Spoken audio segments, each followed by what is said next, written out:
What is up guys, Zubis here, and today we're gonna talk about another Rokinon lens, a lens that I really enjoyed in the last 6 months and I shoot a lot with it.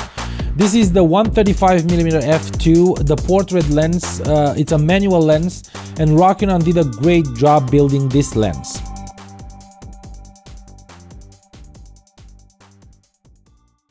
Alright guys, I bought this lens 6 months ago and I am very happy with my purchase. I didn't even expect to use this lens every day because, you know, it's just a cheap lens. I know that Rokinon builds great lenses, but this one, I think it beats them all. I'm very happy with the quality and the sharpness that comes out of this lens.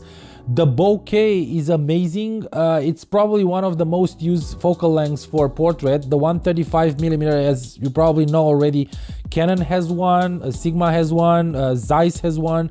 So this is the version from Rokinon, and I can tell you, even if it's a manual lens, that this lens can compare in sharpness and image quality with all those lenses. So let's see, and let me tell you a few things about this lens that I like and a few things that I don't like. First of all, when I bought this lens, I didn't look for a manual lens. I'm pretty used with manual lenses. Like I said, I'm coming from a film background, so I'm pretty used with manual focusing.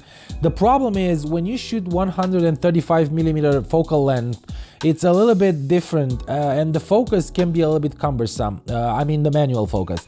So if you're not used with the manual lens, I'll say stay away from this lens. It's not easy to manual focus the lens. But I think that there are a few things in the build of this lens that will help you if you want to give it a try. First of all, the lens is built out of metal. Like I said, it's very hefty, it's heavy, and it feels very good in hand. It's not plasticky except for the hood. It does have a metal mount. I don't know what the material they use to build this because it feels different from the 35mm f2.8 AF lens that I'm using to film me right now, which is also a Rokinon lens, and I reviewed a few weeks ago, so I'm gonna put the review somewhere up here if you wanna go check it out. So like I said, metal mount, no weather sealing, so if you're planning to go out in the rain or you know, in the elements with this lens, be very careful because it doesn't have a weather sealing.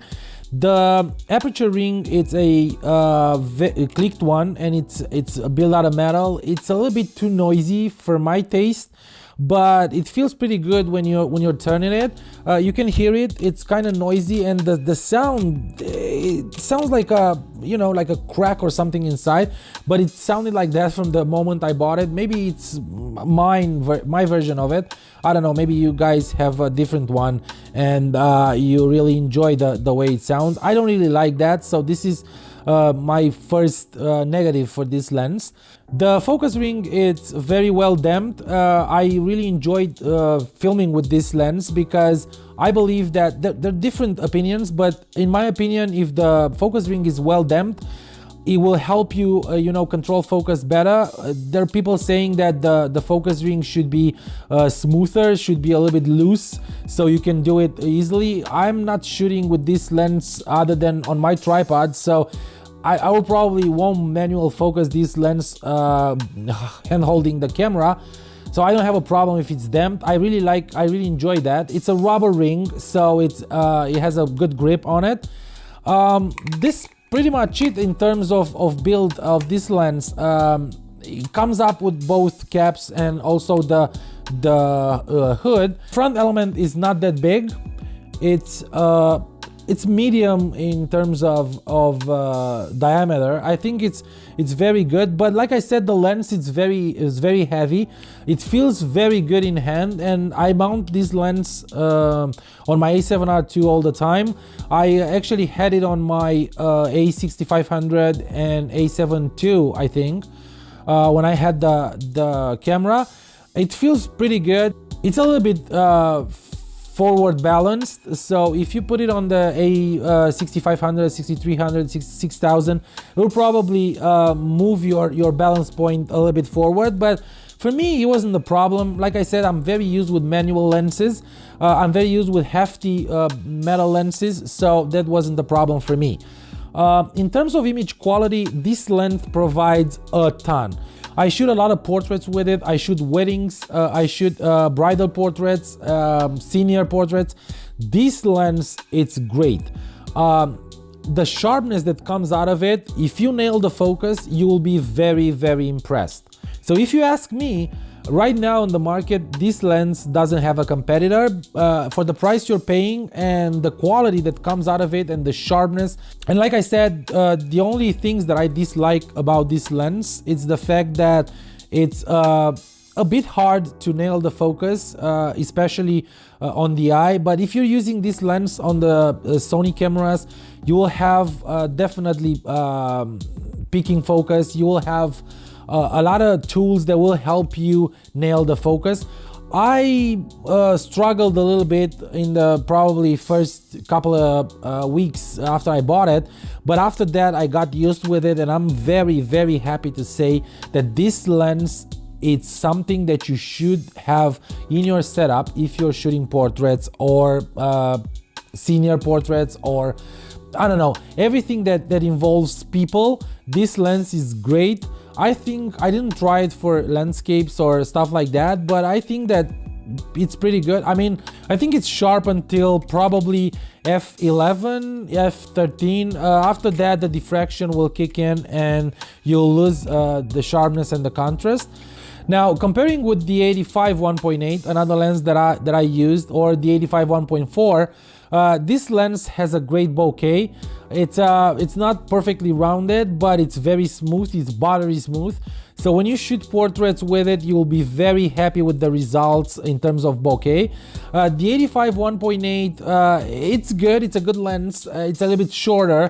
This one has a more compression than it, obviously.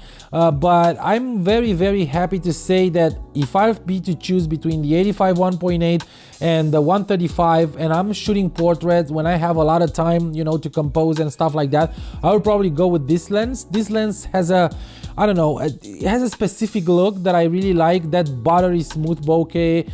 It's a little bit warmer than the 85, so I don't know. This is my opinion about this lens. Another thing that I didn't like, and I should mention that before, it's that the rubber ring, the focus ring, it's rubberized, and this rubber actually goes out of the notch here on the sides. I'm not sure if that happens to everyone, or maybe mine is a little bit of a lemon, but that didn't bother me. You can put it back just using your nail and push it back. It doesn't happen very often. It happened once or twice, and that was actually used extensively for 2 or 3 days. A lot of sweat and a lot of stuff, so probably. But other than that, this lens deserves all the bells and whistles.